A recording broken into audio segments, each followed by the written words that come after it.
என்ன டாக்டர் இது? என்ன ஆஸ்பத்திரி வச்சு நடத்துறீங்க? ஒரு பேஷண்ட் கூட வர மாட்டேங்காங்க. உங்க மூஞ்ச நானும் என் மூஞ்ச நீங்களும் தான் பார்த்துட்டு உட்கார்ந்திருக்க வேண்டியிருக்கு. வேற எங்கேயாவது வேலைக்கு சென்றிருந்தாவது சம்பளமாவது கிடைச்சிருக்கும். அட போமா, நீ வேற வயிற்றுச்சல கிளப்பிக்கிட்டு இருக்காத. நானே இந்த மாசம் ஆஸ்பத்திரி வாடகை கொடுக்க துட்டு இல்லையேன்னு கவலையில உட்காந்துக்கிட்டு இருக்கேன். டாக்டர் சார், எனக்கு 2 மாசம் சம்பளம் தரல தெரியுமா? கவலைப்படாதம்மா, எப்படியும் இந்த ஊர் தலைவர் எங்கேயாவது அடிபட்டு மாசத்துக்கு ஒரு தடவை இங்க வந்து அட்மிட் ஆயிருவாரு. அவரை வச்சுதான் இந்த ஆஸ்பத்திரியை ஓட்டிக்கிட்டு இருக்கேன். இந்த மாசமும் அதே மாதிரி வருவாரு. நம்ம பிரச்சனையெல்லாம் சமாளிச்சிடலாம். அது வரைக்கும் கொஞ்சம் பொறுமையா இரு. வந்தோன்னு சம்பளத்தை முழுசா மொத்தமா தந்துடுறேன். இருக்கா டாக்டர், உங்களுக்கு ஒரே ஒரு பேஷண்ட்டுக்காக ஒரு ஆஸ்பத்திரி வச்சு நடத்திக்கிட்டு இருக்கீரு. இதுக்கு பதிலா வேற ஊர்ல ஆஸ்பத்திரி போட்டிருந்தீங்கன்னா உங்களுக்கு நல்ல வருமானம் வந்திருக்கும்ல. என்னம்மா செய்ய, இந்த ஊர்ல தான் ஆஸ்பத்திரி குறைஞ்ச விலைக்கு வாடகைக்கு கொடுத்தாங்க. வேற எங்கேயாவது போனா காசு அதிகமா கேட்கானுங்க. இங்கதான் கம்மியா இருக்கு. அதனாலதான் இங்கேயே உட்கார்ந்து இருக்கேன். என்ன மொட்டத்தல டாக்டர், எப்படி இருக்கீரு? லட்சுமி இவர் மண்டைய பத்தியா?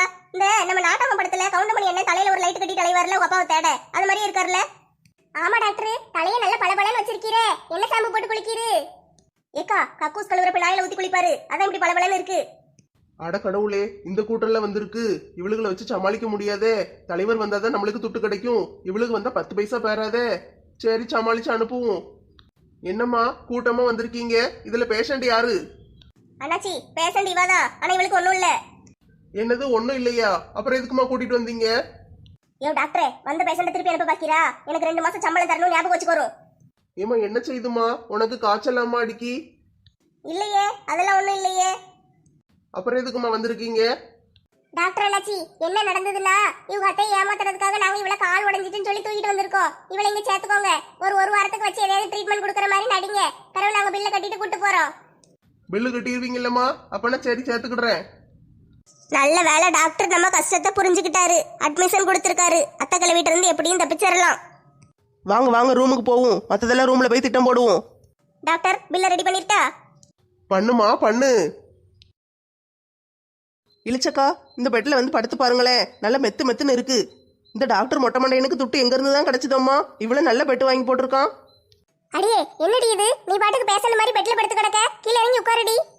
ஏக்கா, பேஷண்ட் இருந்தா தானே பெட்டு தேவை. இங்கதான் யாருமே பேஷண்டே இல்லையே. அப்புறம் நான் படுத்தா என்ன? அதுவும் கரெக்ட் தானடி. இங்கதான் யாருமே பேஷண்ட் இல்லையே. அப்புறம் பிள்ளை படுத்தா என்ன? நீ படுத்துக்கோமா.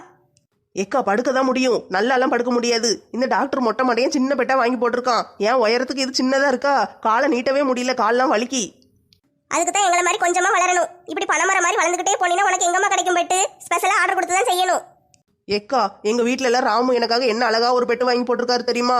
நல்ல பெருசா இருக்கும், மெத்துன்னு சூப்பரா இருக்கும். இந்த டாக்டர் மண்டையன் அது மாதிரி ஒரு பெட்டு வாங்கி போட்டா என்ன? அடியே, அவர் உன் புருஷன், உனக்காக வாங்கி கொடுப்பாரு. இந்த டாக்டர் மண்டையை எதுக்கு வாங்கி கொடுக்கணும்? ஏக்கா, பாத்தீங்களா அந்த நர்ஸ் பிள்ளை என்ன அழகா கட்டி விட்டுருக்கா? பாத்தீங்களா? நல்ல கட்டி போட்டிருக்கால்லக்கா. நல்ல ஒரிஜினலா அப்படியே கால் அடிப்பட்ட மாதிரியே இருக்கு மாலாவை பார்க்க. ஆமாட்டி, அது தங்கமான பிள்ளை. நல்ல வேலையில சுத்தமா இருக்கு. மாலாக்கா, உங்க வீட்ல இருந்து யாராவது பார்க்க வந்தாங்கன்னா மூஞ்சி அப்படியே பாவம் போல வச்சுக்கோங்க. அப்பந்தான் நடிப்பு ரியலா இருக்கும், நம்புவாங்க. ஆட்டும். சரி, ஒரு வழியா ஆஸ்பத்திரியில வந்து சேர்த்தாச்சு மாலாவை. இனிமே அவங்க அத்தைக்கு ஃபோன் பண்ணி சொல்லிட வேண்டியதுதான். சொல்லாம இருந்தா தப்பு, உடனே சொல்லிடணும். லட்சுமி அக்கா, அவங்க அத்தைக்கு நான் ஃபோன் அடிக்கிட்டா?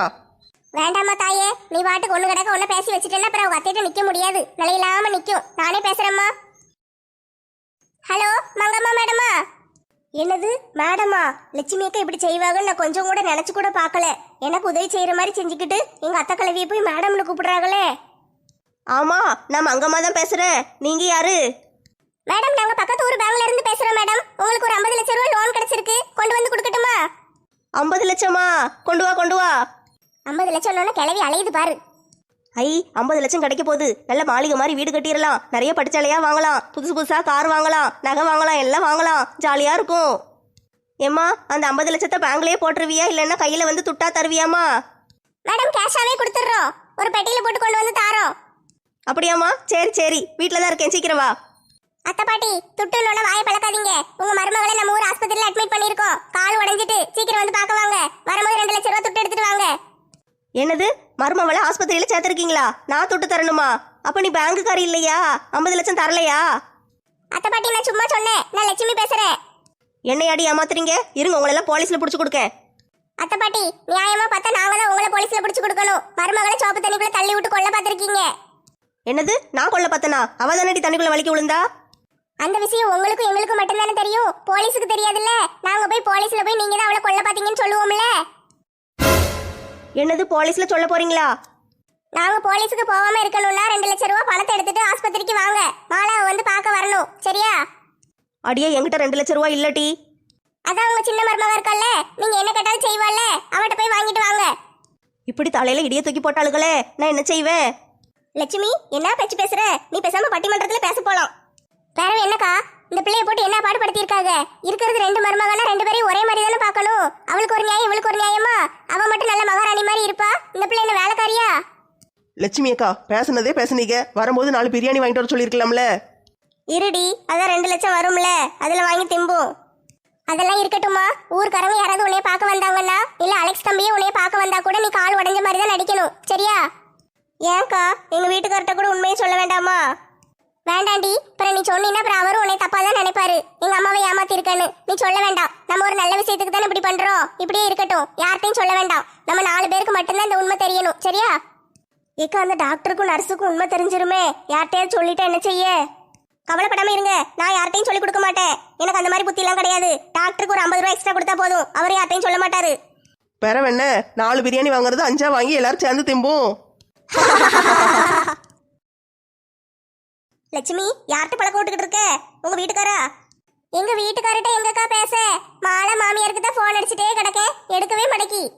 அது கிரிமினல் ஆச்சே, அது எப்படி போன் எடுக்கும்? இந்நேரத்துக்கு ஊரை விட்டு ஓடினாலும் ஓடி இருக்கும். சரி, அது கிடக்கட்டும், நான் போய் எல்லாருக்கும் டீ வாங்கிட்டு வரேன். ஏக்கா, டீ வாங்கவா?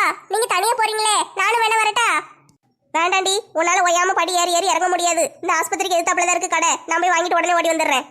அதுவும் சரிதான்க்கா, நீங்களே போய் வாங்கிட்டு வந்துடுறீங்களா? துட்டு தரட்டா? துட்டுலாம் ஒண்ணு வேண்டாம், என்கிட்ட இருக்கு, நான் போய் வாங்கிட்டு வரேன், நீங்க இருங்க. ஆட்டோ இழிச்சாக்கா, நீங்க போயிட்டு வாங்க. நான் மாலை மாமியாருக்கு மறுபடியும் ஒரு தடவை போன் அடிச்சு பாக்கேன். சரிம்மா, விடாத அவங்கள. பாத்துமா, பாத்து போனுக்குள்ளேயே போயிடாத, பேசண்டையும் கொஞ்சம் பாத்துக்கோங்க. பேஷண்ட் தானே, பாப்போம்.